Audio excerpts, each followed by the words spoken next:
in line with the ruling, we are going to have some parts of the proceedings open to the public, like now, and at some point we will return to the default position, meaning that the hearings will be in camera. The submissions I'm going to make are no attack on the ruling in any way, but as the chairperson and the panel will know, I'm new in the matter, but clients keep looking at what is actually in the public interest to do and what is practicable. And one of the issues when we must determine to the panel as to which issue must be done public and which one must be done in camera, it becomes difficult, not just for counsel, it can become burdensome even for the witnesses who may have to be cross-examined, re-examined twice because the issues are intertwined. And so when looking at those practicalities and knowing that without any attack on the ruling, it's as good as it was sought, this panel is permitted to determine its procedures. And our view, having looked at the practicalities, is that, and what exactly is in the interest of the public and the judiciary, our submission is that the matter be ventilated publicly if the panel is so inclined. Of course, this was an issue I had with other 6 preliminary issues that I was to raise in stating that we are ready to proceed, but I thought maybe let me end with that one. But as I said, I don't want anyone to misconstrue our submissions as some kind of undermining of the ruling. No, we just think practically we are in your hands, but we would prefer that every issue be ventilated here publicly. Thank you, Chair. Advocate Bartlett. Thank you, Chairperson. Chairperson, you will recall that the complainant wished for these proceedings to be publicly held. She has indicated that she recognizes how difficult that will be for her, but that already her matter has been ventilated in public, and so she wishes the opportunity to clear her name and to place her version on record. So we certainly would welcome a ruling that this matter be heard openly and that the media be entitled to report fully on the evidence. I make this point because let us be very clear about this.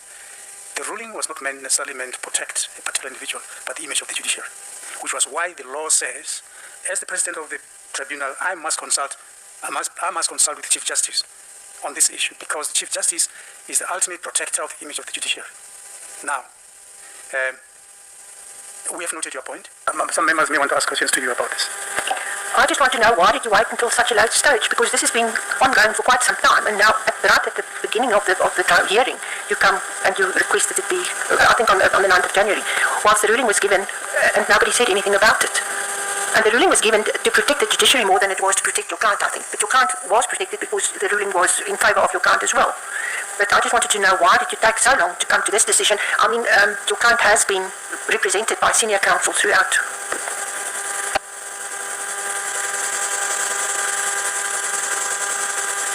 Thank you, Judge Torres. I appreciate that. I don't even want to use the excuse that I was briefed the day before Christmas. I'm new in the matter. It's no sufficient reason. But preparation for a hearing sometimes is the one that reveals certain things that may not assist in determining a matter. And I think this was birthed by that kind of preparation, apart from the fact that I was new and have a different perspective about how practical this would be. So while I apologize for my client that it was raised and my attorneys, but it was not because of any shoddiness. It was because in preparation and getting to deal with this use, you certainly have to take into account the prejudices, the impracticalities of doing things. And lastly, I'm not the determinant of this, and you also have to consider what exactly is in the interest of the judiciary. Is it when something is hidden and therefore there is speculation out there about it, or is to open it up for people to see what it is that is being dealt with so that they can trust the process? So it was a combination of all of those, but really about why it was late, I think it's partly because of the intricacies of preparing for something that is like this, that's emotional, that's detailed, that no one knows which is the right way to do them. And my late involvement, which came with another perspective that, well, I don't think I can cross-examine to and fro, in and out, public and not public. Those are my submissions. Thank you, Mr. Sikakane. Thank you. Well, we understand you came late in the matter, Mr. Sikakane, and it's a complex matter with many ramifications. Now, here comes the ruling, or non-ruling.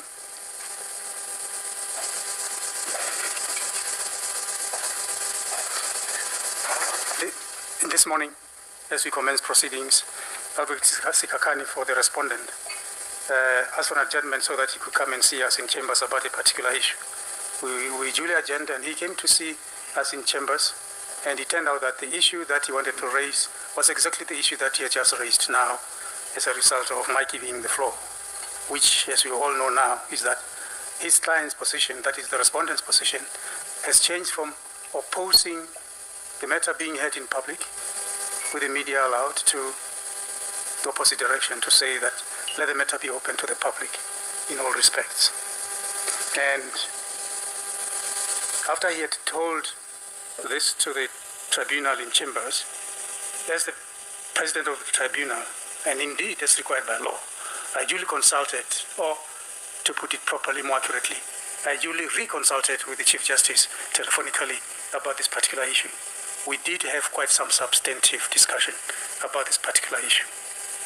But at the end of the day, we have come to a conclusion, which I'm now conveying as the president of the tribunal after that consultation, which is that the matter will be heard in public.